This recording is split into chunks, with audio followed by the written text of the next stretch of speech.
धन्यवाद करे, प्रभु की महिमा करे और करे स्तुति आराधना, क्योंकि उसकी करुणा सदा की है। धन्यवाद करे, प्रभु की महिमा करे और करे स्तुति आराधना, क्योंकि उसकी करुणा सदा की है।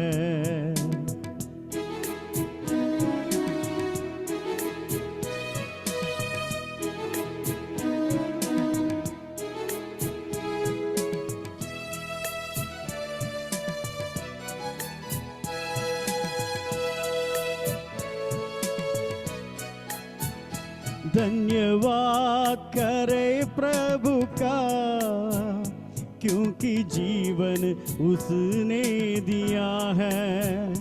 धन्यवाद करे प्रभु का, जीवन में बहदायत उसने दिया है। तो चलो आओ सभी हाथ उठाकर सभी बोलो यीशु मसीह की जय, क्योंकि उसकी करुणा सदा की है। तो चलो आओ सभी हाथ उठाकर सभी बोलो यीशु मसीह की जय, क्योंकि उसकी करुणा सदा की है। धन्यवाद करे, प्रभु की महिमा करे और करे स्तुति आराधना, क्योंकि उसकी करुणा सदा की है।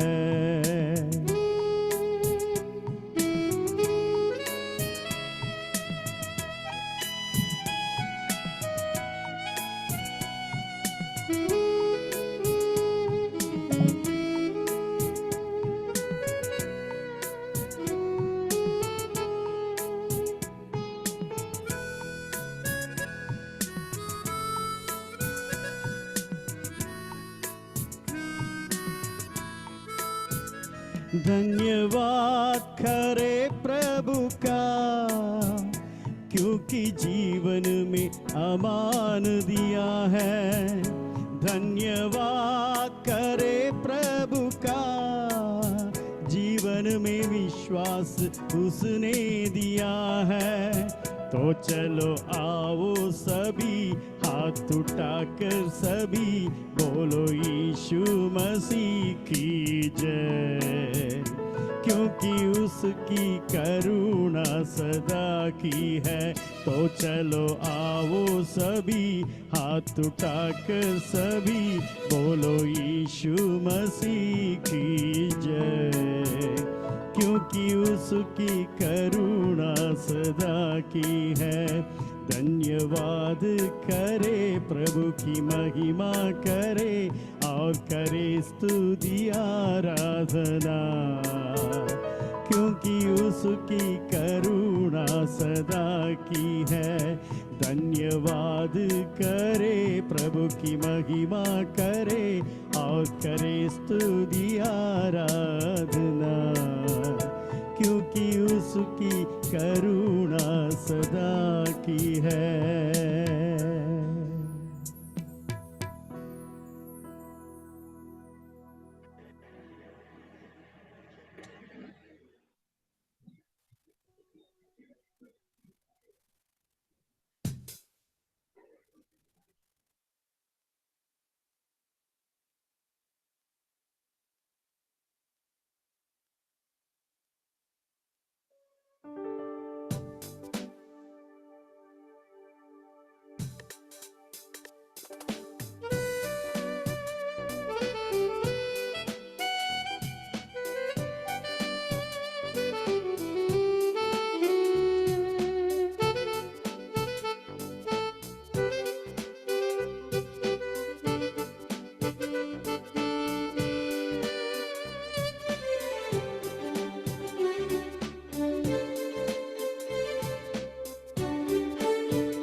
स्तुति करूं बेशुमार तेरे दानों के लिए। तूने अब तक संभाला मुझे अपनी बाहों में लिए हुए। तूने अब तक संभाला मुझे अपनी बाहों में लिए हुए। गिन गिन के स्तुति करो।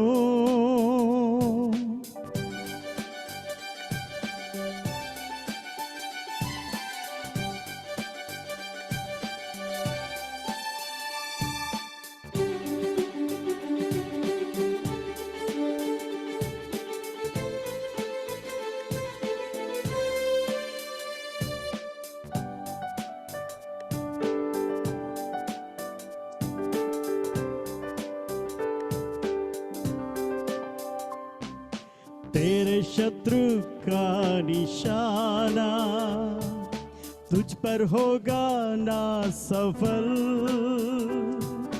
तेरे शत्रु का निशाना तुझ पर होगा ना सफल। आंखों की पुतली जैसे वो रखेगा तुझे हर पल। आंखों की पुतली जैसे वो रखेगा तुझे हर पल। गिन गिन के स्तुति करो। बेशुमार तेरे दानों के लिए। तूने अब तक संभाला मुझे अपने बाहों में लिए हुए। तूने अब तक संभाला मुझे अपने बाहों में लिए हुए। गिन गिन के स्तुति करो।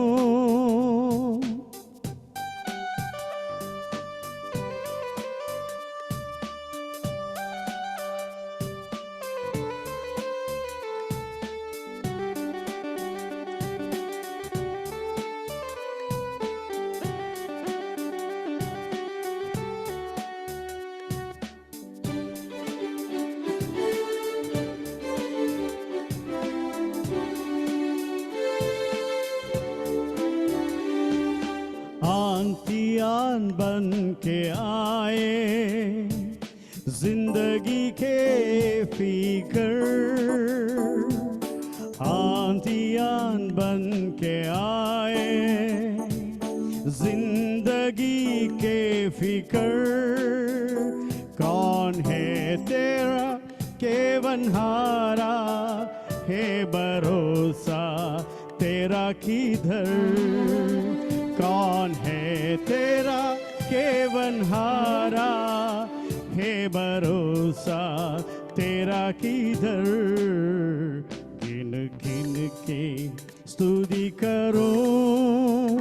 बेशुमार तेरे दानों के लिए। तूने अब तक संभाला मुझे अपने बाहों में लिए हुए।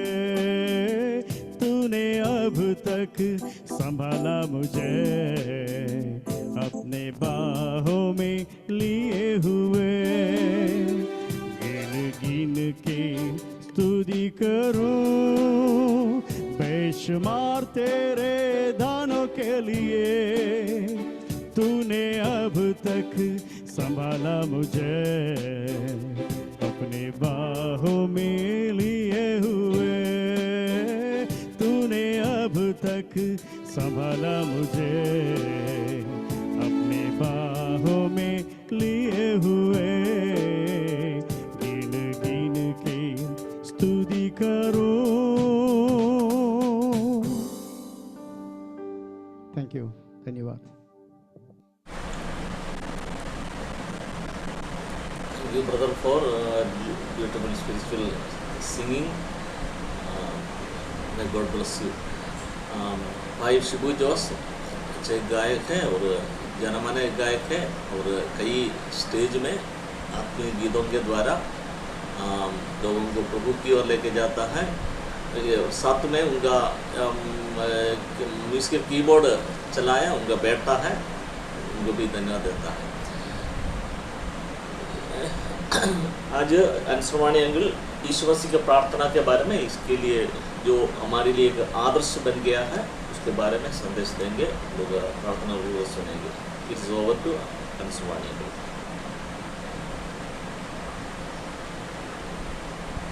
धन्यवाद भाई जेनिंग्स।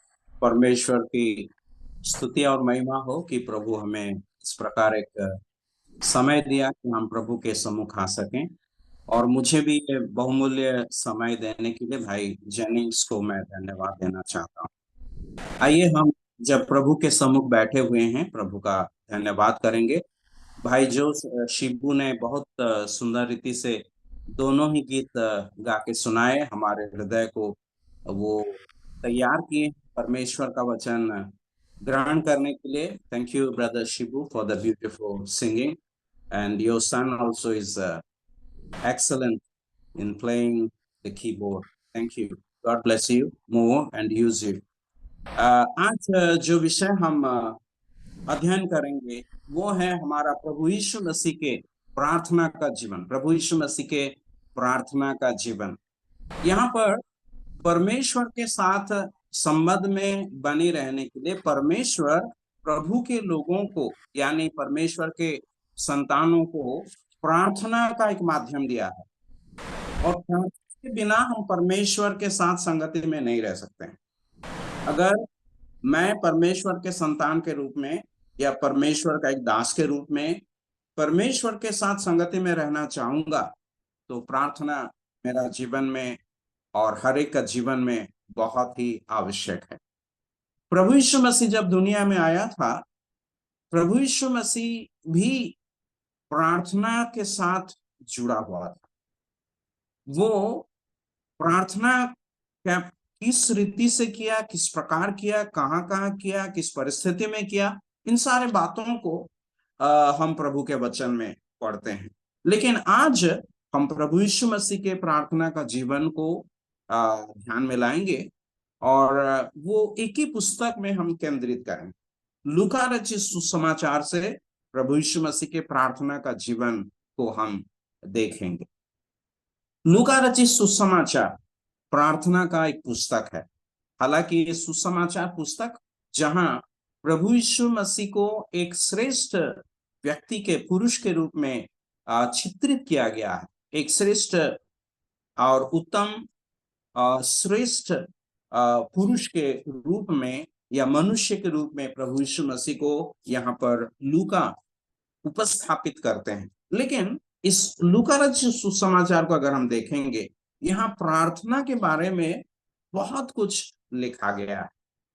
इस पुस्तक का शुरुआत ही प्रार्थना से होता है। लूका रचित सुसमाचार प्रार्थना से शुरू होता है।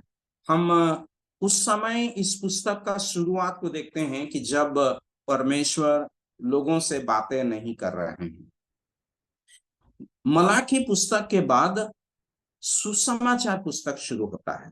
मलाकी के बाद ये सुसमाचारों के मत्ती, मार्कुस, लूका, यूहन्ना जो पुस्तक है, इसके बीच में करीबन 400 साल का अंधेरा का समय है, जहां परमेश्वर का वचन लोगों को नहीं मिलता था, या परमेश्वर अपने लोगों को लोगों के पास नहीं भेज रहे थे। तो परमेश्वर से किसी प्रकार का वचन लोगों को नहीं मिलता था। वो अंधेरा का समय था। लेकिन ऐसी एक परिस्थिति में परमेश्वर एक याजक को दर्शन देते हैं, एक दूत के द्वारा वो दर्शन देते हैं। और वहां पर हम देखते हैं कि जब जकरिया वो मंदिर में गए थे, परमेश्वर के सम्मुख उस दीप या धूप को या भेंट चढ़ाने के लिए, उस समय हम लूका रचित सुसमाचार पहला अध्याय में ही देखते हैं कि सब लोग बाहर खड़े होकर के प्रार्थना कर रहे थे। तो परमेश्वर लोगों के साथ संबंध नहीं रखते थे, फिर भी वहां पर परमेश्वर लोगों को तैयार किया था जो परमेश्वर के साथ संबंध में रहेंगे। ये संबंध प्रार्थना के द्वारा हुआ। आज भी हम प्रभु के साथ अगर संबंध में या सहभागिता में रहना चाहेंगे, संगति में रहना चाहेंगे, प्रार्थना के बिना हम सहभागिता में नहीं रह सकते हैं।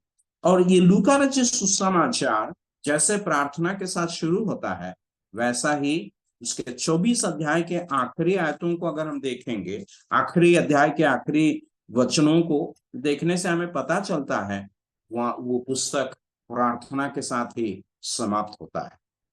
तो बहुत ही सुंदर एक पुस्तक जहां पर प्रार्थना के बारे में बहुत कुछ बताया गया है। और इस पुस्तक से हम आज प्रभु यीशु मसीह के प्रार्थना का जीवन के बारे में देखेंगे। लूका प्रभु यीशु मसीह को एक श्रेष्ठ पुरुष या एक श्रेष्ठ मनुष्य के रूप में, एक अच्छा उत्तम मनुष्य के रूप में या सिद्ध मनुष्य के रूप में उपस्थापित करते हैं। प्रभु यीशु मसीह इसीलिए सिद्ध है क्योंकि वो परमेश्वर के साथ संबंध में है। हर एक व्यक्ति जो पाप में जन्मा है, वो अगर पाप से उद्धार पाकर परमेश्वर के साथ संगति में रह सकता है, तो उसका परमेश्वर उस व्यक्ति को इस जगत में भेजने का उद्देश्य पूरा हो जाएगा। प्रभु यीशु मसीह इस बात को करके दिखाया कि हर एक व्यक्ति कैसे परमेश्वर के साथ संगति में रह सकते हैं।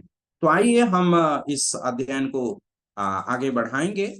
सबसे पहला प्रभु यीशु मसीह का जो प्रार्थना हम देखते हैं वो लूका रचित सुसमाचार 3 अध्याय में हम देख सकते हैं। लुक्स गॉस्पेल चैप्टर 3 और 21 और 22, 21 एंड 22 में सबसे पहला प्रभु यीशु मसीह का प्रार्थना हम देख सकते हैं।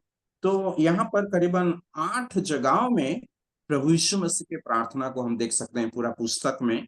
और ये अलग अलग संदर्भ में, अलग अलग स्थान में, अलग अलग परिस्थिति में प्रभु प्रार्थना करते हैं। तो ये हमें भी एक उदाहरण या आदर्श के रूप में या नमूना के रूप में ये प्रकट करता है कि प्रभु यीशु मसीह जैसे अलग अलग परिस्थिति में, अलग अलग समय में प्रार्थना किया था, हम भी परमेश्वर के संतान के रूप में, परमेश्वर के सेवकों के रूप में अलग अलग परिस्थिति में कैसे प्रार्थना करना है, प्रभु यीशु मसीह के प्रार्थना के जीवन से हम देख सकते हैं। सबसे पहला लूका 3 अध्याय और उसके 21 और 22वीं आयतों को हम पढ़ेंगे।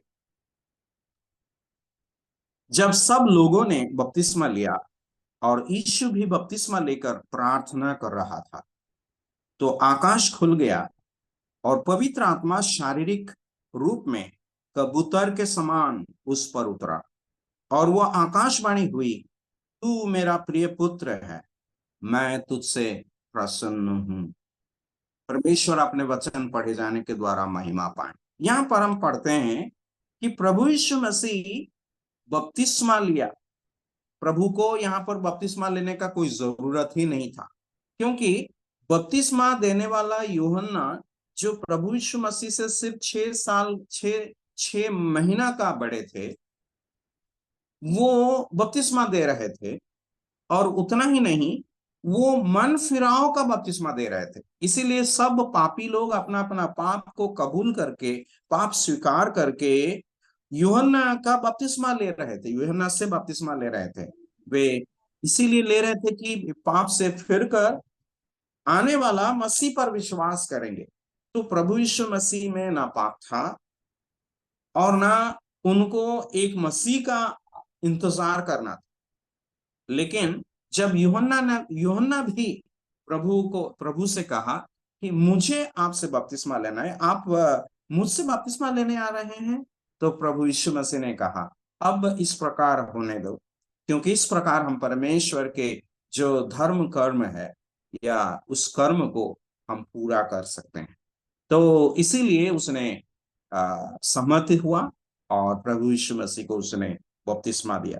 अब यहाँ पर 21 पद में हम पढ़ते हैं, जब सब लोगों ने बपतिस्मा लिया और यीशु भी बपतिस्मा लेकर प्रार्थना कर रहा था। अब प्रभु यीशु मसीह को कितना क्या प्रभु यीशु मसीह का उम्र क्या है अभी इस समय? 23 आयत अगर हम पढ़ेंगे, वहां पर हम पढ़ते हैं उनका उम्र लगभग 30 वर्ष का हो चुका, 30 वर्ष। तो 30 वर्ष में एक यहूदी व्यक्ति अपना काम को शुरू करेगा। तो यहाँ पर प्रभु यीशु मसीह इतना समय तक वो लोगों के नजर से छिपे हुए थे। अब जब वो बपतिस्मा लेते हैं, बहुत सारे लोग वहां पर एकत्रित हैं, बहुत सारे लोग बपतिस्मा भी ले रहे हैं। उनके बीच में प्रभु यीशु मसीह आकर के और बपतिस्मा लेते हैं। और हम यहाँ पर पढ़ते हैं कि प्रभु यीशु मसीह जब प्रार्थना कर रहे थे तो आकाश खुल गया और पवित्र आत्मा शारीरिक रूप में कबूतर के समान उस पर उतरा और एक आकाशवाणी हुई। क्या आकाशवाणी? तू मेरा प्रिय पुत्र है, मैं तुझसे प्रसन्न हूं। जब से परमेश्वर मनुष्य को बनाया, तब से परमेश्वर ऐसे मनुष्य को ढूंढ रहा था जिस पर वो प्रसन्न होंगे। लेकिन उत्पत्ति पुस्तक 6वां अध्याय अगर हम जाएंगे, वहां पर हम देखते हैं कि नूह के समय में लोगों का दुष्टता इतना बढ़ गया था कि परमेश्वर अपने मन में दुखी हुआ और वो पछताया कि मनुष्य को उसने बनाया। तो परमेश्वर का मन उस समय से लेकर के हमेशा दुखी ही रहा, क्योंकि लोगों में से ऐसे किसी को वो नहीं पा रहा था जिन पर वो प्रसन्न हो सके। लेकिन समय चक्र में जब कई हजार साल के बाद जब परमेश्वर ने अपना पुत्र को भेजता है दुनिया में मनुष्य का उद्धार के लिए, और वहां पर हम देखते हैं प्रभु यीशु मसीह दुनिया में आकर यहाँ पर लोगों के साथ वे मिलते हैं और उन लोगों के साथ वो बपतिस्मा ले रहे हैं। और वहां पर परमेश्वर उनके बारे में जो आकाशवाणी करके कहते हैं, तू मेरा प्रिय पुत्र है, मैं तुझ से प्रसन्न हूं। अगर ऐसा कोई व्यक्ति था जिस मनुष्य के ऊपर परमेश्वर प्रसन्न हो सकेंगे, वो है हमारा प्रभु यीशु मसीह। सिर्फ वही व्यक्ति परमेश्वर को प्रसन्न किया, और जो परमेश्वर को प्रसन्न किया वो लोगों का प्रतिनिधित्व कर सकता है।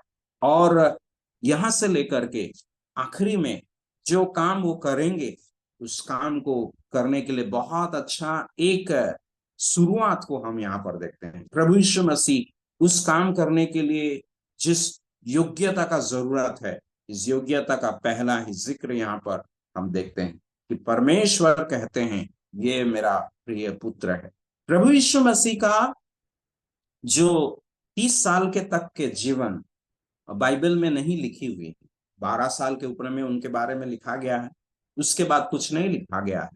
तो कई लोग कई प्रकार के बातों को कहते हैं। कुछ लोग कहते हैं कि वो अध्ययन करने के लिए, सीखने के लिए इधर उधर जा रहे थे। कुछ लोग ये भी कहते हैं कि वो भारत में आए थे। कुछ लोग कहते हैं कि कश्मीर में आए थे। कुछ लोग उड़ीसा के पुरी में आए थे करके कहते हैं। ये सब झूठ है, गलत है। और प्रभु यीशु मसीह के बारे में परमेश्वर जो जानते हैं और वो कहते हैं कि वो परमेश्वर का प्रिय पुत्र है, परमेश्वर उनसे प्रसन्न है। तो प्रभु यीशु मसीह यहाँ पर जो प्रार्थना कर रहे थे, क्यों प्रार्थना कर रहे हैं, क्या प्रार्थना कर रहे हैं? 23 पद को अगर हम पढ़ेंगे, 30 अध्याय का 23वीं आयत को अगर हम पढ़ेंगे, वहां पर हम से समझ पाएंगे इस बात को। जब यीशु आप उपदेश करने लगा तो लगभग 30 वर्ष की आयु का था, और जैसा समझा जाता था वो यूसुफ का पुत्र था। तो यहाँ पर लिखा है जब यीशु उपदेश करने लगा, उड़िया में लिखा गया है और अंग्रेजी में भी शायद लिखा गया है कि when he began his work, जब वो अपना काम या अपना कार्य शुरू किया, और उस समय उसको लगभग 30 वर्ष। तो यहाँ पर प्रभु यीशु मसीह बपतिस्मा लेते हैं जब 30 साल की उम्र में है, और वो जब प्रार्थना कर रहे हैं, इस प्रार्थना का विषय था कि अब जिस काम के लिए परमेश्वर ने उसको भेजा है उस काम को शुरू करना। तो प्रभु यीशु मसीह अपने सेवा कार्य को शुरू करने के लिए, प्रारंभ करने के लिए यहाँ पर प्रार्थना करें, और परमेश्वर उस प्रार्थना को अंगीकार करते हैं, और परमेश्वर उस प्रार्थना को सुनकर उसको जवाब देते हैं, और वो कहते हैं कि वो परमेश्वर उसके जीवन में प्रसन्न है, उसके कार्य में भी प्रसन्न रहेंगे। तो प्रभु यीशु मसीह यहाँ पर प्रार्थना करके इस काम को शुरू करते हैं। ये हमारे लिए एक बहुत बड़ा नमूना। हम बहुत बार ऐसे कुछ काम करते हैं बिना प्रार्थना का। प्रार्थना तो ऐसे कर लेते हैं, लेकिन जिस प्रकार प्रार्थना हमें करनी चाहिए वो हम नहीं करते। एक चीज करने के लिए हमें कई दिनों तक प्रार्थना करना जरूरत है। आजकल ऐसी ट्रेंड हो गया कि जो लोग सेवा में आए हैं, नया नया विश्वासी भाई लोग जो सेवा में निकले हैं, उन लोगों को जरूरत है तुरंत व्हाट्सएप में मैसेज भेज देंगे या मीडिया में सारे मैसेज को भेज देंगे कि इतना जरूरत है, ये जरूरत है, वो जरूरत है। लेकिन हमें ये सोचना है कि हम कितना बार उसके लिए प्रार्थना की, क्या हमने प्रार्थना किया उस चीज के लिए, वो जरूरत के लिए। क्योंकि प्रभु ने प्रतिज्ञा किया कि वो हमारे सारे सारे जरूरतों को पूरा करेगा। जब तक हम नहीं मांगेंगे तो प्रभु कैसे देगा? क्योंकि बाइबल में प्रभु ने सिखाया है, मांगो तो तुम्हें दिया जाएगा। तो अगर प्रभु यीशु मसीह को भी प्रार्थना करने का जरूरत था, परमेश्वर होकर भी, परमेश्वर के पुत्र होकर भी, तो हम जब प्रभु के सेवा करने के लिए निकले हैं बिना प्रार्थना के, हम कैसे प्रभु से पा सकते हैं? और इसी कारण हमें इस सोशल मीडिया का पर भरोसा करना पड़ रहा कि कैसे भी हमारे आवश्यकताओं को लोगों को मांगे, लोगों तक पहुंचाएंगे। लेकिन प्रभु ये नहीं चाहता है। प्रभु चाहता है कि हम प्रभु से मांगेंगे, और प्रभु जो हमें गुप्त में देखता है, रहस्य में देखता है, वो हमें खुलम खुला उत्तर देगा। मत्ती रचित सुसमाचार में इस बात को हम पढ़ते हैं। तो प्रभु यीशु मसीह अपना सेवा को शुरू करने के लिए पहले, प्रारंभ करने के लिए पहले वो प्रार्थना करते हैं। और हमारे जीवन में प्रार्थना का जरूरत उस समय भी है जब हम कुछ काम को शुरू करते हैं, कुछ भी शुरू करते हैं। ना सिर्फ 1 मिनट का, 5 मिनट का, या 10 मिनट का, या एक बार का प्रार्थना, लेकिन कई दिन तक, कई समय तक हमें प्रार्थना करने का जरूरत है। जब तक प्रभु हमें उस काम करने के लिए ग्रीन सिग्नल ना देते हो, तब तक हमें प्रार्थना करने का जरूरत है। अब हम दूसरा प्रार्थना का विषय को देखेंगे, जहां पर प्रभु यीशु मसीह और किस परिस्थिति में प्रार्थना किया था। लूका रचित सुसमाचार 4 अध्याय द्वारा, लूका रचित सुसमाचार अध्याय 4 और उसके 14 आयत और 15 आयत हम पढ़ेंगे। लूका 4 या चौथा अध्याय के 14 और 15। Luke chapter 4 and verses 14 and 15। यहाँ पर क्या लिखा है? फिर यीशु आत्मा की सामर्थ से भरा हुआ गलील को लौटा, और उसकी चर्चा आसपास के सारे देश में फैल गई। वह उनके आराधनालय में उपदेश करता रहा, और सब उसकी बड़ाई करते थे। आगे हम देखेंगे, यहाँ पर प्रार्थना के बारे में कुछ नहीं लिखा है, लेकिन आगे हम पढ़ेंगे 5 अध्याय में। अध्याय 5 चैप्टर 5 और उसका 15वीं आयत और 16वीं आयत को पढ़ेंगे। 15 and 16, चैप्टर 5 15 and 16। वहां पर हम पढ़ते हैं, परंतु उसकी चर्चा और भी फैलती गई, और भीड़ की भीड़ उसकी सुनने के लिए और अपनी बीमारियों से चंगा होने के लिए इकट्ठा हुई। 16 आयत देखिए, परंतु वह जंगलों में अलग जाकर प्रार्थना किया करता। प्रभु ने प्रार्थना शुरू किया जब वो कार्य शुरू करना है। तो कार्य शुरू करने के पहले वो प्रार्थना किया, प्रभु ने प्रार्थना सुना, पिता ने प्रार्थना सुना।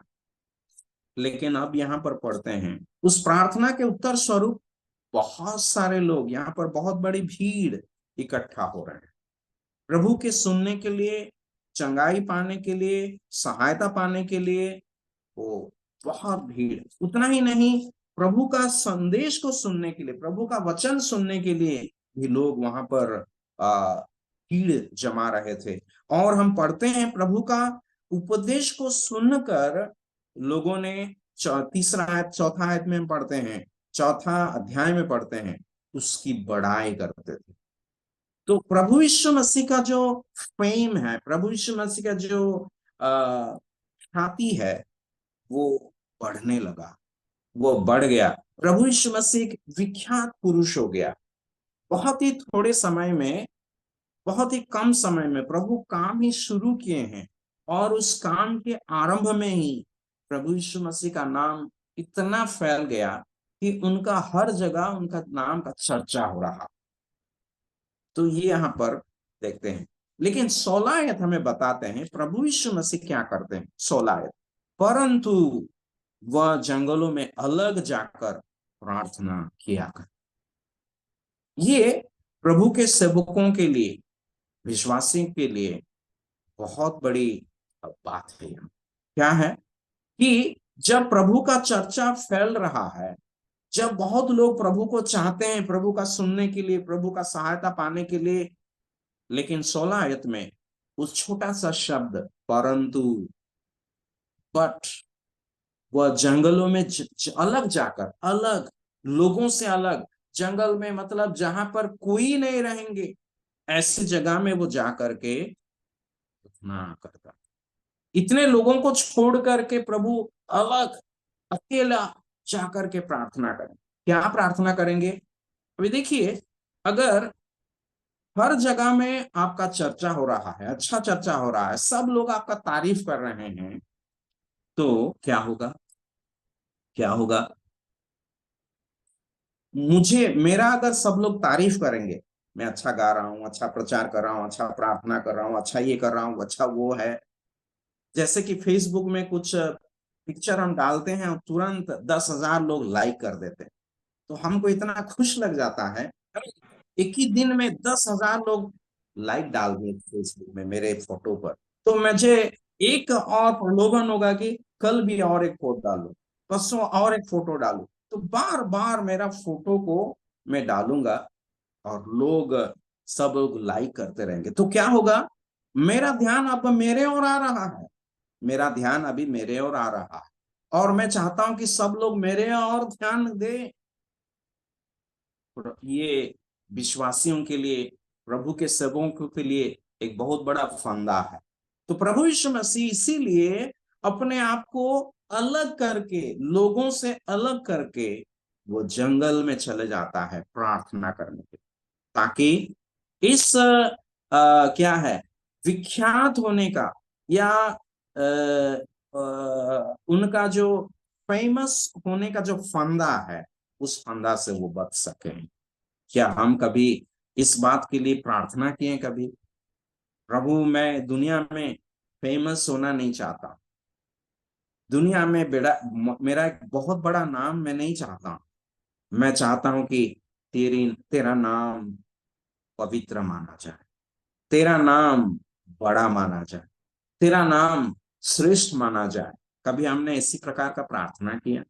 प्रभु ने जब एक प्रार्थना का नमूना दिया था मत्ती रचित सुसमाचार में, उस वहां पर हम पढ़ते हैं, हे हमारे पिता जो स्वर्ग में है, वहां पर हम पढ़ते हैं तेरा नाम पवित्र माना जाए। तो प्रभु प्रार्थना जब सिखा रहे हैं, हमारे प्रार्थना के प्रमुख विषय होना है कि परमेश्वर का नाम, परमेश्वर का नाम। लेकिन हम क्या करते हैं? अपना नाम।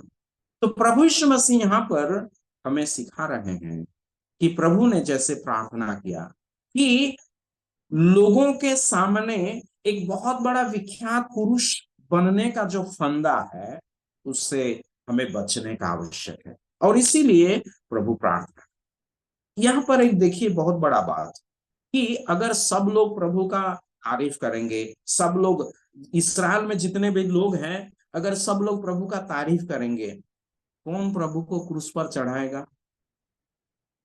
प्रभु लोगों का तारीफ पाने के लिए दुनिया में नहीं आए थे।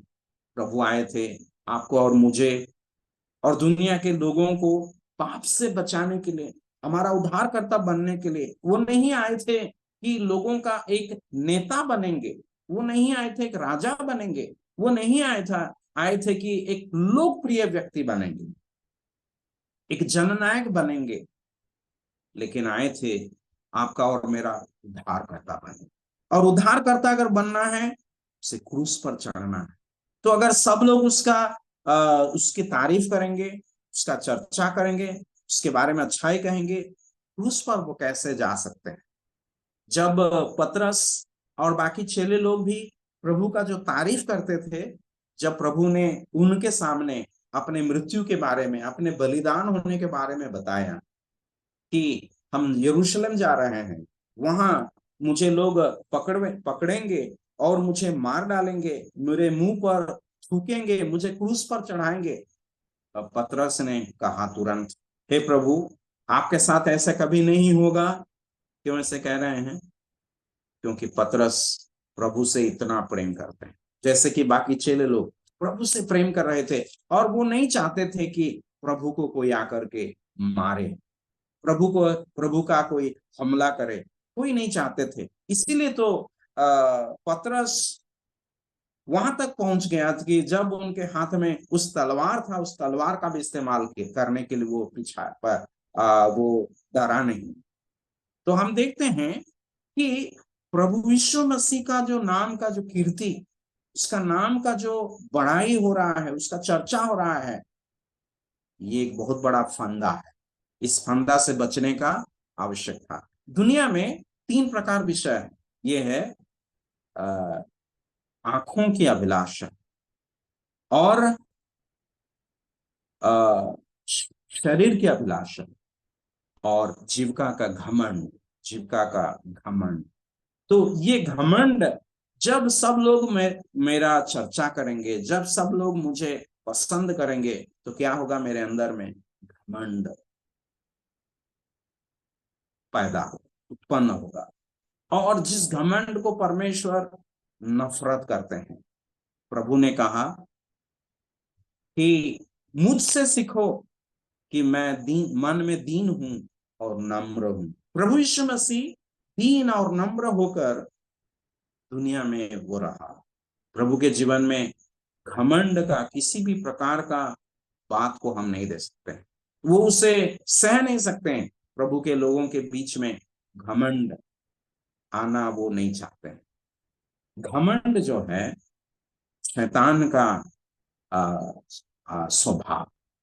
शैतान ने चाहा कि वो बड़ा होना है, परमेश्वर से भी और ऊंचा होना है उसको, और ये जो स्वभाव पापी मनुष्य के अंदर वो डाल दिया है।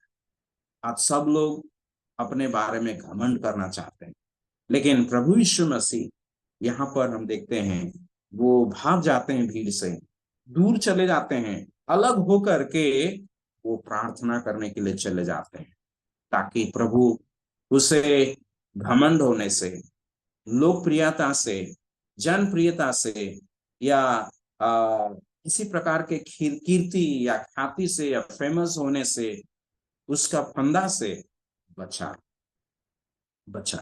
तो हमें भी ये प्रार्थना करने का बहुत जरूरत है। 25 और 26 में भी हम इसके बारे में पढ़ सकते हैं। 5 अध्याय के 25 और 26, यहाँ भी हम देखते हैं कि कैसे लोग प्रभु के काम देख करके उसके बड़ाई किए कि आज हमने अनोखी बातें देखी है। तो देखिए, प्रभु का वचन के द्वारा लोग आश्चर्य हुए, प्रभु के काम के द्वारा भी लोग आश्चर्य हो रहे हैं, प्रभु को देखकर लोग आश्चर्य हो रहे हैं। तो प्रभु का कीर्ति हर जगह में फैल रहा है, लेकिन प्रभु को मालूम था कि एक बहुत बड़ा फंदा है, हमारे लिए बहुत बड़ा फंदा है। तो हम लोग इससे बचने का जरूरत है, नहीं तो हम घमंडी हो जाएंगे और परमेश्वर हमें इस्तेमाल नहीं कर सकता है। परमेश्वर उनको अनुग्रह देता है जो दीन है, नम्र है, लेकिन घमंडियों को वो दूर से ही पहचानते हैं। तो प्रभु हमें उस घमंड से बचाए। और यहाँ पर इसीलिए प्रभु प्रार्थना कर रहे हैं। दो प्रार्थना को हमने देखा। तीसरा प्रार्थना, प्रभु का तीसरा प्रार्थना लूका रचित सुसमाचार 6 अध्याय में हम देख सकते हैं। लूका रचित सुसमाचार चैप्टर 6, लूक चैप्टर 6, यहाँ पर हम प्रभु का तीसरा प्रार्थना देख सकते हैं। 10 आयत से अगर हम पढ़ के जाएंगे, 10 से लेकर 16 तक, हम वहां पर इस विषय को देख सकते हैं। क्या है यहाँ पर? प्रभु एक आराधनालय में उपदेश दे रहे थे और वहां पर एक व्यक्ति था जिसका दाहिना हाथ सूखा गया था और सूखा था। तो प्रभु यीशु मसीह उस व्यक्ति को वहां पर चंगाई देते हैं। उसको कहते हैं तू खड़े खड़े हो जा, और वो खड़ा हो गया। और प्रभु यीशु मसीह उससे कहते हैं अपना हाथ बढ़ा। वो अपना हाथ बढ़ाया। तब तक वो कभी भी उस हाथ को ऊपर नहीं कर पाता था, लेकिन प्रभु के कहने से हाथ बढ़ाया। मतलब प्रभु उसको सामर्थ भी दिया, उस हाथ में बल दिया ताकि वो हाथ को बढ़ा सका। और ऐसे हुआ, चंगाई वो पा गया। चंगाई पाने से क्या हो गया? 11 आयत देखिए, 11 आयत। परंतु वे आपे से बाहर होकर आपस में विवाद करने लगे कि हम यीशु के साथ क्या करें। देखिए, प्रभु अपना काम शुरू ही किए हैं। अभी इतने सारे लोग उनका तारीफ कर रहे थे, उसका बड़ाई कर रहे थे, उसका चर्चा कर रहे थे। लेकिन अब जब प्रभु यीशु मसीह ने पहला यहाँ पर एक चंगाई का काम करते हैं आराधनालय में, सब लोग उनका खिलाफ हो जाते हैं, उनके विरोध खड़ा हो जाते हैं। और वे लोग इस विवाद कर रहे हैं कि हम यीशु के साथ क्या करें, हम कैसे करके इस व्यक्ति को हमारे बीच में से निकाल दें, कैसे इसको हम मार डालें। इसका षड्यंत्र वे लोग उसी समय से शुरू कर दिए। तो अब प्रभु यीशु मसीह विरोधियों का सामना किया। विरोधियों का उनका जीवन में विरोधियों का संख्या बढ़ने लगा। और ऐसी परिस्थिति में क्या हो रहा है? 12 आयत देखिए। उन दिनों में वह पहाड़ पर प्रार्थना करने गया। जब प्रभु के विरोधियों का संख्या बढ़ने लगा, जब प्रभु के लोग विरोध करने लगे, 12 आयत में पढ़ते हैं, उन दिनों में वह पहाड़ पर प्रार्थना करने गया और परमेश्वर से प्रार्थना करने में सारी रात बिताई। यहां पर हम देखते हैं कि प्रभु यीशु मसीह चेलों को भी चुनते हैं, बुलाते हैं, और ऐसे एक व्यक्ति को वो चुनते हैं। 16 आयत में हम पढ़ते हैं, जो उसको पकड़ाने वाला बना। तो यहाँ पर हम देखते हैं प्रभु का विरोधी लोगों का जब संख्या बढ़ रहा है, प्रभु जब विरोधियों का सामना कर रहा है, विरोध का सामना कर रहे हैं, प्रतिकूल परिस्थिति का सामना कर रहे हैं, वो प्रार्थना करते करते करते सारी रात बिताए। मतलब वो प्रार्थना कर ही रहे थे, और ये प्रार्थना इतना आवश्यक था प्रभु के लिए, और वो प्रार्थना की। आज हमारा जो परिस्थितियां उससे बेहतर नहीं है। आज भी हम विरोधियों का सामना कर रहे हैं। हम खुलेआम जाकर प्रचार करना कितना मुश्किल हो रहा, खुलेआम जाकर लोगों को प्रभु का प्रेम के बारे में बताना कितना मुश्किल हो रहा। हम डर से जीवन बिता रहे हैं, और ऐसी परिस्थिति में प्रभु यीशु मसीह का इस प्रार्थना हमें बहुत ही आश्वासन देता है, हमें ढाढ़स देता है, हमें प्रोत्साहित करता है।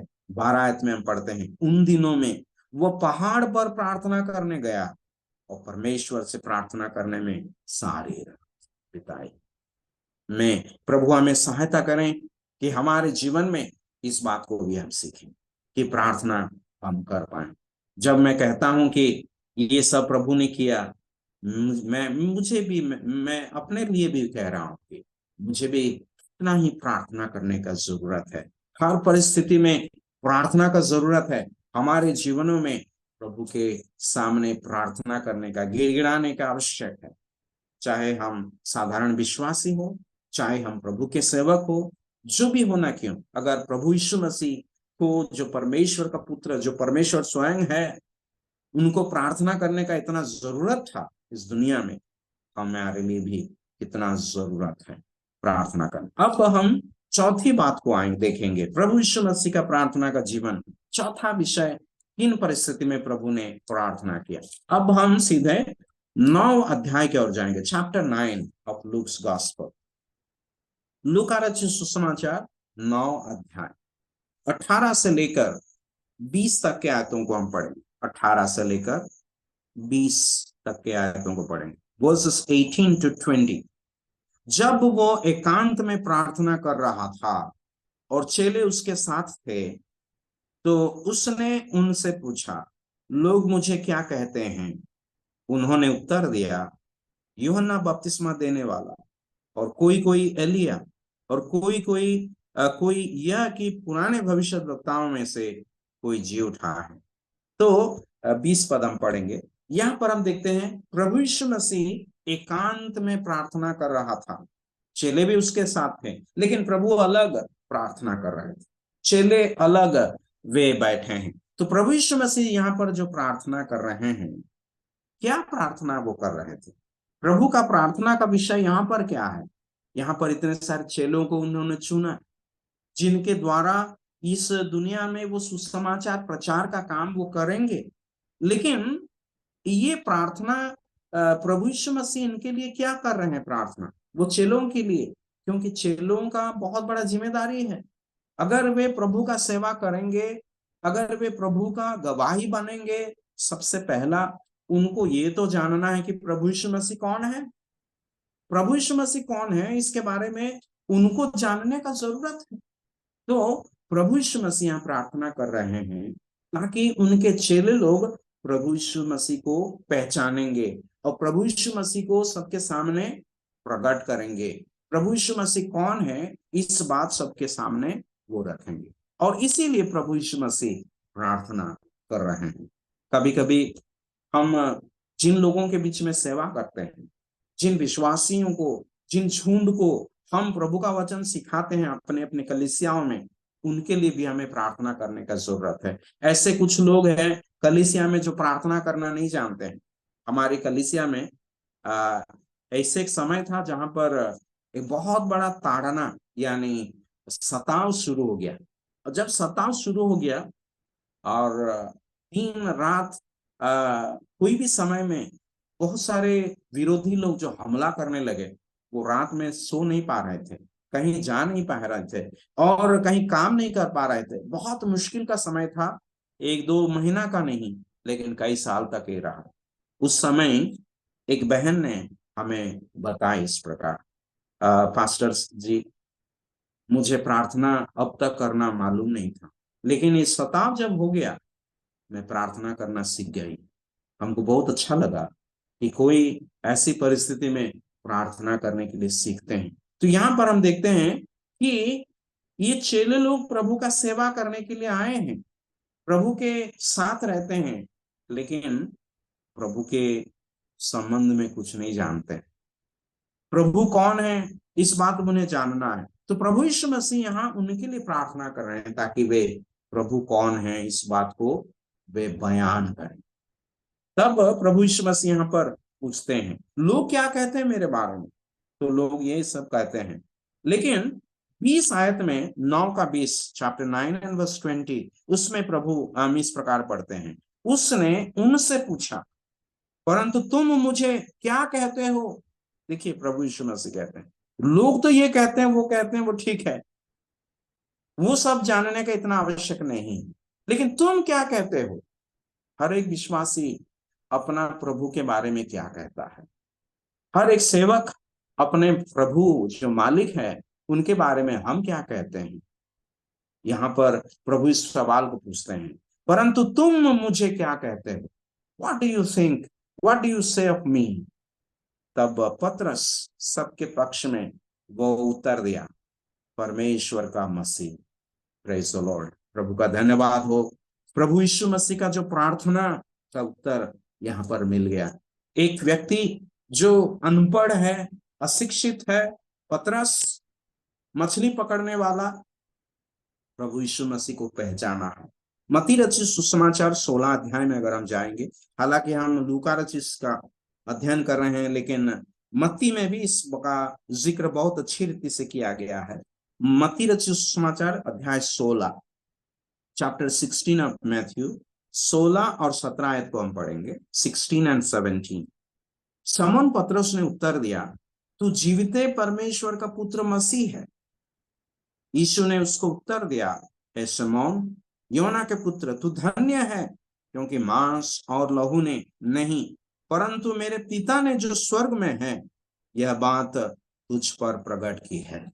देखिए, प्रभु यीशु मसीह का प्रार्थना इसीलिए हुआ कि प्रभु ने प्रार्थना किया पिता से, हे पिता, पतरस को, यूहन्ना को, अंद्रियास को, याकूब को, जितने सारे चेलों को तू ये समझ दे कि मैं कौन हूं। इस बात को वे समझ पाएंगे, जान पाएंगे, ताकि वे मुझे जानेंगे कि मैं कौन हूं। तो पिता अगर इस बात को प्रकट नहीं करेंगे तो वे कैसे जानेंगे? बाइबल में प्रभु यीशु मसीह ने कहा, अगर पिता किसी को मेरे बारे में प्रकट नहीं करेंगे तो कोई नहीं जान सकेगा। पुत्र को जानना है, पिता प्रकट करना है, पिता को जानना है, पुत्र प्रकट करना है। तो इसी बारे में प्रार्थना का जरूरत यहाँ पर हम देखते हैं। तो प्रभु यीशु मसीह ने प्रार्थना किया, उस प्रार्थना पिता ने सुना और इनको ये समझने के लिए सहायता किया। और पतरस कहते हैं, तू जीवते परमेश्वर का पुत्र मसीह है। Praise the Lord. तो ये बात पतरस ने कहा, तो प्रभु यीशु मसीह ने क्या किया? शमौन का पुत्र योना के पुत्र शमौन, तू धन्य है, क्योंकि मनुष्य तुझे इस बात को प्रकट नहीं किया, लेकिन मेरे पिता जो स्वर्ग में है उसने ये प्रकट किया। पतरस के जीवन में, चेलों के जीवन में। लेकिन प्रभु यीशु मसीह यहाँ कहते हैं, किसी को नहीं कहना ये बात, अभी नहीं कहना, बाद में कहने का समय आएगा तब कहोगे। तो प्रभु यीशु मसीह के बारे में इन चेलों को जानने का जरूरत था और इसीलिए उसने प्रार्थना किया। ये है पांचवा विषय जहां पर प्रभु, या चौथा विषय जो प्रभु ने प्रार्थना की। अब नौवीं बात, पांचवा बात जो हम 9वीं अध्याय में देख सकते हैं, the fifth thing about the Lord's prayer. लूका रचित सुसमाचार 9 अध्याय के 27 से अगर हम देखेंगे, verse 27 onwards of chapter 9 of Luke, तो यहां पर हम पढ़ते हैं, मैं तुमसे सच कहता हूं कि जो यहाँ खड़े हैं उनमें से कुछ ऐसे हैं कि जब तक परमेश्वर का राज्य ना देख लें तब तक मृत्यु का स्वाद ना चखेंगे। 28, इन बातों के कोई 8 दिन बाद वह पतरस, यूहन्ना, याकूब को साथ लेकर प्रार्थना करने के लिए पहाड़ पर गया। यहाँ पर हम पढ़ते हैं कि प्रभु ने कुछ कहा है 27 आयत में, और 28 आयत में हम पढ़ते हैं, 8 दिन के बाद प्रभु इन चेलों में से 3 जन को उस पहाड़ पर ले जाते हैं जहां वो प्रार्थना करेंगे और चेले लोग भी करेंगे। तो यहाँ पर प्रभु जब प्रार्थना कर रहे थे, क्या हो गया? तो यहाँ पर प्रभु क्या प्रार्थना है? क्योंकि इन 3 लोगों को प्रभु ने लिया और ये बहुत बड़ा एक विषय, जहां पर ये साधारण लोग, ये आम लोग परमेश्वर की महिमा को देखेंगे, प्रभु यीशु मसीह की महिमा को देखेंगे। और ये साधारण विषय नहीं था। पुराने नियम में मूसा का ये प्रार्थना था, हे परमेश्वर, मुझे तेरी महिमा देखना है। लेकिन परमेश्वर ने क्या किया? मूसा, मेरी महिमा जो देखेगा वो जीवित नहीं रह सकता। तो कोई भी मनुष्य परमेश्वर की महिमा देखकर वो जीवित नहीं रह सकता। लेकिन यहाँ पर इन 3 लोगों को प्रभु ने चुना, पतरस, याकूब, यूहन्ना और याकूब, ये तीनों को प्रभु ने ले गया उस पहाड़ के ऊपर और वहां पर प्रभु अपने महिमा इनको दिखाए। और पतरस इसका जिक्र अपने पत्री में करते हैं कि हमने अपने आंखों से उस महिमा को देखा और हम उसके गवाही है। देखिए, तो प्रभु जिस रीति से इनके साथ काम किया और वे उसका गवाही देते हैं। पतरस अपने पत्री में इस बात को वो लिखते हैं। तो यहाँ पर प्रभु ने क्या प्रार्थना किया? ताकि प्रभु का वचन जैसे पूरा होगा, प्रभु का वचन का पूरा होने के लिए वो प्रार्थना किया। परमेश्वर का वचन पूरा होने के लिए हमें प्रार्थना करना है। कभी कभी हम प्रार्थना करते हैं, जब भी प्रार्थना करते हैं हम प्रभु के प्रतिज्ञाओं को लेकर के प्रार्थना करें। प्रभु के प्रतिज्ञा क्या है? हम अगर कुछ प्रार्थना करते हैं, प्रभु के एक प्रतिज्ञा को अगर हम स्मरण करेंगे, प्रभु का प्रतिज्ञा क्या है? मांगो तो तुम्हें दिया जाएगा। तो हम कहेंगे प्रभु आपने कहा है मांगने के लिए, इसलिए हम मांग रहे हैं। भजन संहिता के दूसरा भजन में हम पढ़ते हैं, मांग मुझसे, देश मांग, जाति जाति के लोगों को मांग। तो प्रभु यीशु मसीह से परमेश्वर कह रहे हैं कि मांग। प्रभु ने मांगा, प्रभु को दिया। हम मांगते हैं क्या? मांगो तो दिया जाएगा। हमें मांगना है, देश मांगना है, राज्य मांगना है, जाति जाति के लोगों को मांगना है, हर प्रकार के लोगों को मांगना है। हम अगर मांगेंगे तो प्रभु देंगे हमें। तो यहाँ पर हम पढ़ते हैं प्रभु प्रार्थना इसलिए कर रहे हैं ताकि परमेश्वर का जो वचन है वो पूरा हो सकता है, पूरा होगा। और यहाँ पर 8 दिन में ही ये वचन पूरा हो जाता। प्रभु ने जो कहा था, प्रभु ने क्या कहा? वो 27 आयत में हम पढ़ते हैं, तुमसे सच कहता हूं कि जो यहाँ खड़े हैं उनमें से कुछ ऐसे हैं कि जब तक परमेश्वर का राज्य ना देख लें तब तक मृत्यु का स्वाद ना चखे। परमेश्वर का राज्य का एक झलक दिखाया, परमेश्वर के राज्य में परमेश्वर की महिमा। और वहां पर हम 2 प्रकार के लोगों को देखते हैं। कौन कौन? जो प्रभु के साथ खड़े होकर के बातचीत कर रहे थे। कौन कौन है वो? 30 आयत में पढ़ते हैं, मूसा और एलिया। मूसा और एलिया। तो परमेश्वर के राज्य में ऐसे 2 प्रकार के लोग होंगे। एक है मूसा के जैसे लोग। मूसा कैसे लोग है? जो लोग मर गए हैं, दुनिया में जीवन बिताने के बाद वे मर चुके हैं, मर गए। और एलिया के जैसे लोग, एलिया जो कभी नहीं मरा, उठा लिया गया। तो परमेश्वर के राज्य में 2 प्रकार के लोग होंगे, उनका झलक इनको प्रभु ने दिखाया। परमेश्वर का वचन उनके जीवन में सिर्फ 8 दिन में पूरा हो रहा है। तो ये वचन पूरा होने के लिए प्रभु प्रार्थना कर रहे हैं। तो आगे बढ़ेंगे हम लोग।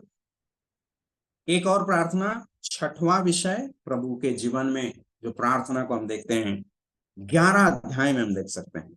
लूका रचित सुसमाचार, लुक्स गॉस्पेल चैप्टर 11, 11 अध्याय और उसके 1 से लेकर 13 तक के आयतों को अगर हम देखेंगे, वहां पर हम लोग प्रभु को प्रार्थना करना देखते हैं। 11 अध्याय के वर्ष 1 पढ़ेंगे, 1 से 13 तक हमें देखना है, लेकिन समय का कमी के कारण हम उसे पढ़ नहीं पाएंगे। पहला आयत को पढ़ेंगे। वह किसी जगह प्रार्थना कर रहा था। जब वो प्रार्थना कर चुका तो उसके चेलों में से एक ने उससे कहा, हे प्रभु, जैसे यूहन्ना ने अपने चेलों को प्रार्थना करना सिखाया वैसे ही हमें भी तू सिखा दे। तो 11 अध्याय के पहला आयत में हम पढ़ते हैं प्रभु यीशु मसीह की जगह प्रार्थना कर रहा। तो हम ये पूछेंगे कि प्रभु यहाँ क्या, प्रभु का प्रार्थना का विषय क्या रहा होगा? और प्रार्थना का विषय ये है कि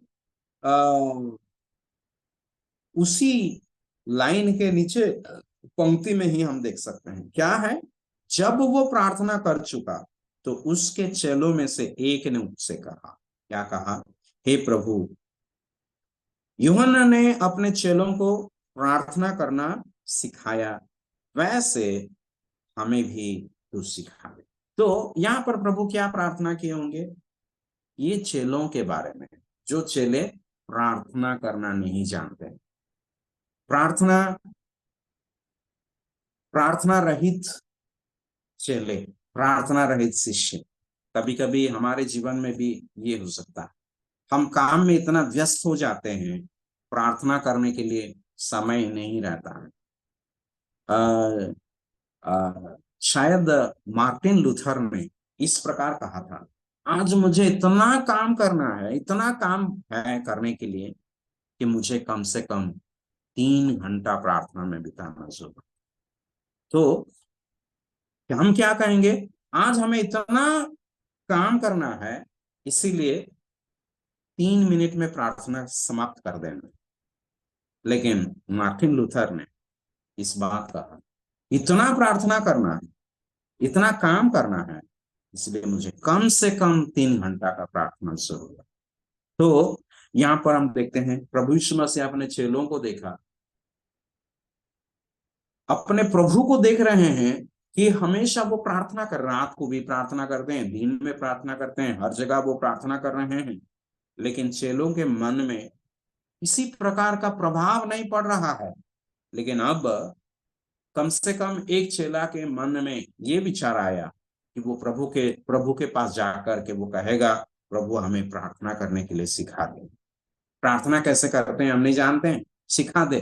तो कभी कभी हमारे विश्वासियों को भी, जिनको हम प्रभु का वचन सिखाते हैं, प्रार्थना कैसे करना है सिखाना पड़ता है। जैसे हम अपने बच्चों को बचपन में प्रार्थना करना सिखाते हैं, भजन भोजन के लिए प्रार्थना, या कहीं स्कूल जाने के लिए प्रार्थना, या पुस्तक पढ़ने के पहले प्रार्थना, ये सब जो सिखाते हैं, उसी रीति से प्रभु अपने चेलों को प्रार्थना सिखा।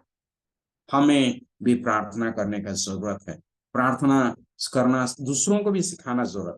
अगर हम प्रार्थना नहीं करेंगे तो कैसे हम सिखा सकेंगे। तो यहाँ पर हम देखते हैं कि प्रभु यीशु मसीह अपने प्रार्थना रहित शिष्यों के लिए प्रार्थना कर रहे हैं। एक और दो बातें कह करके हम समाप्त करेंगे।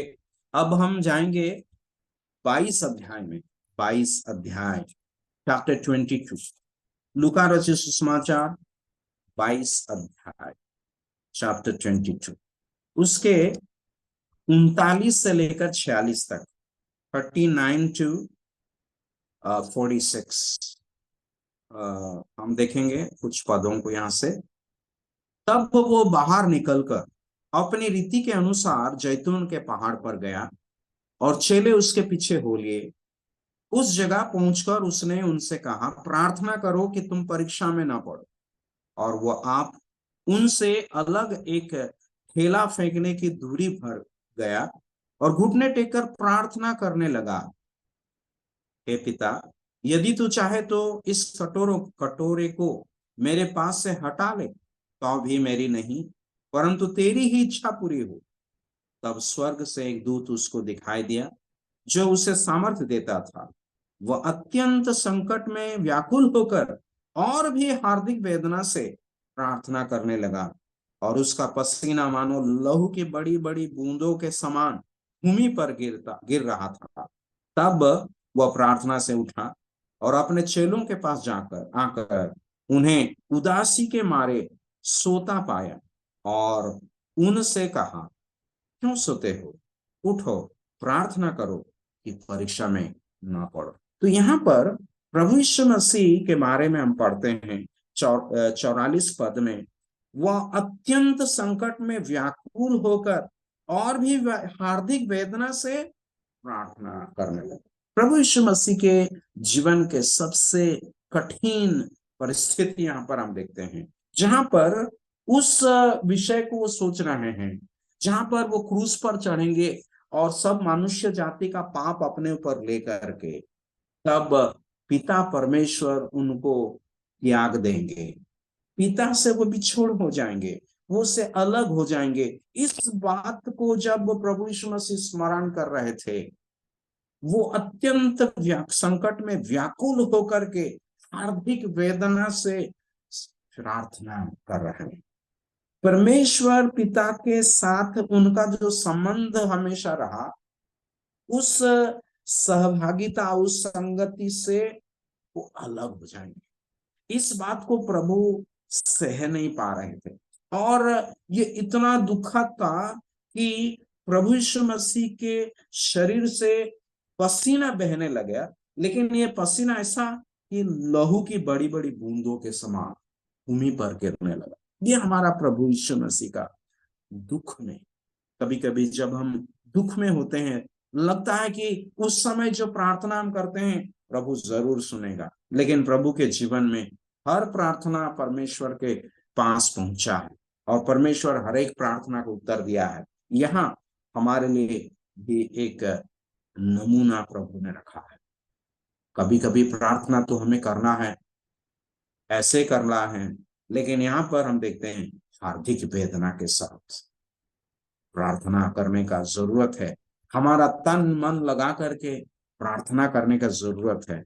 और प्रभु इस बात को, तो प्रभु यीशु मसीह क्यों हार्दिक वेदना के साथ उस यातना में रह करके प्रार्थना कर रहे हैं? ताकि परमेश्वर की इच्छा पूरी हो सके। क्या हमने कभी परमेश्वर की इच्छा को हमारे जीवन में पूरा होने के लिए प्रार्थना किया है? हर बार हे प्रभु ये कर, वो कर, ये कर करके हम अपना मांग तो रखते हैं, लेकिन हे प्रभु मेरी इच्छा नहीं लेकिन आपकी इच्छा पूरी हो करके, क्या प्रभु के समान हमने प्रार्थना किया है? हम कहते हैं प्रभु नहीं ये नहीं होगा, ये सब होना चाहिए, हम डिमांड करते हैं, मांगते हैं, लेकिन प्रभु यीशु मसीह जो हमारा उद्धार करता है उनसे हम सीख सकते हैं इस प्रार्थना। आखिरी में लूका रचित सुसमाचार में प्रभु यीशु मसीह का आखिरी प्रार्थना जो क्रूस पर से प्रार्थना है, 23 अध्याय का 46 आयत को हम देखेंगे।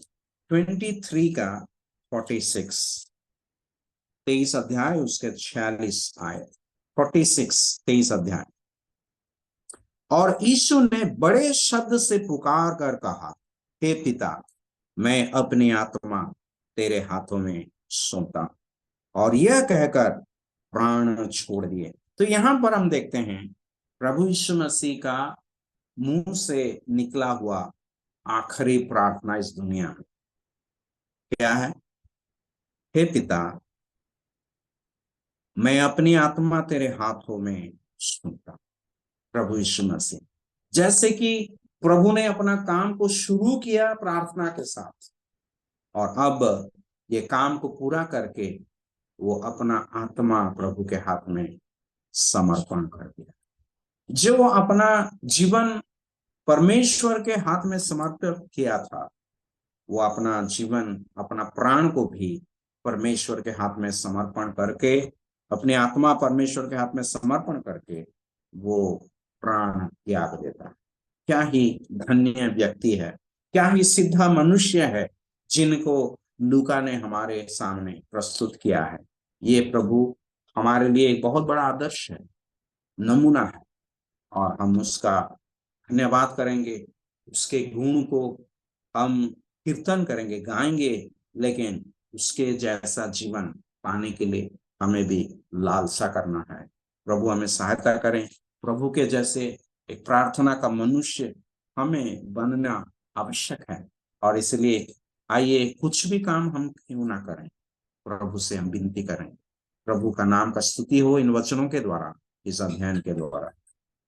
आमीन।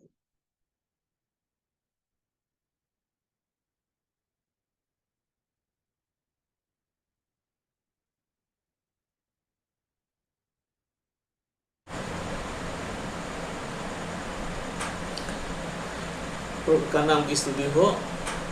आज अनमोल मैसेज को हम लोग सुन लिया प्रभु का प्रार्थना के बारे में। हमारे लिए बहुत बड़ा एक आदर्श था, और प्रभु का जीवन भी हम लोग को अनुकरण योग्य है, और प्रभु को छोड़ के दूसरा किसी को हम लोग उसी तरह अनुकरण नहीं कर सकता है। अनमोल मैसेज के लिए और अंशुमान को धन्यवाद देता है। अभी अजय छत्री अंकल से अनुरोध है, कृपया प्रार्थना में अगुवाई कीजिए।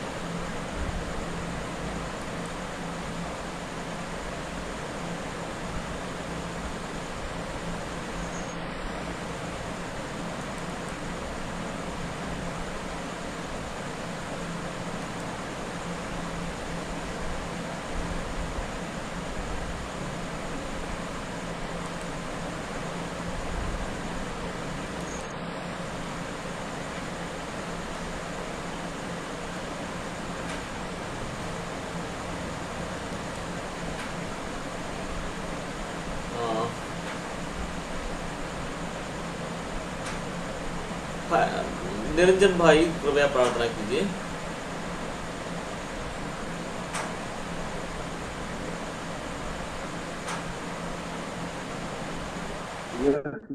आइए हम प्रार्थना करें। मेरी आवाज क्लियर है भैया? हाँ, प्रार्थना कीजिए। मेरी आवाज आ रही ओके भैया। स्वर्गीय पिता, धन्यवाद के साथ एक बार फिर से हम आपके पवित्र नाम आते हैं प्रभु। धन्यवाद इसे आपकी करुणा और आपकी दया के लिए। धन्यवाद इसे पिता परमेश्वर, हमें भी काफी समय के बाद प्रभु ये प्रभु गिलगांव दरभंगा से बाइबल स्टडी होता है। परमेश्वर पिता, आपने समय दिया हमें जुड़ने के लिए, इसलिए हम आपको धन्यवाद देते हैं। परमेश्वर पिता, धन्यवाद देते हैं खास से संबलपुर से जो प्रभु आपका वचन आसमानी भैया ने प्रभु प्रार्थना यीशु मसीह की प्रार्थना लूका की सुषमा साहब से प्रभु जी ने बताया, जहाँ अध्ययन के विषय में बहुत अच्छा विषय प्रभु आपके दास ने आज रखा। पवित्र आत्मा के द्वारा हम इसके आपको बहुत बहुत धन्यवाद देते हैं। और अच्छा नेटवर्क भी दिया, हम इसको धन्यवाद है। जैसे प्रभु जी बारिश हो रहा है, इसके बावजूद प्रभु आपने नेटवर्क हमें अच्छा दिया, इसके लिए आपको धन्यवाद। जिसमें भी आज के लोग जुड़े थे, प्रभु पर आपकी करुणा दया हो, प्रभु जो वचन सुने उसके द्वारा आपसे जुड़े कार्य कर सके। और हरिया के व्यवसाय के लिए और करिश्ता के लिए और जनिश भैया उसके परिवार और उसके व्यवसाय के लिए और सब बातों प्रभु आप मदद करना, हम सबों के संग रहिए और सारी महिमा आपको देते हुए धन्यवाद का प्रार्थना शीघ्र आने वाला प्रभु यीशु मसीह के मधुर के नाम से प्रार्थना सुनिए और स्वीकार कीजिए प्रभु। आमीन आमीन। आमीन। जय मसीह भैया।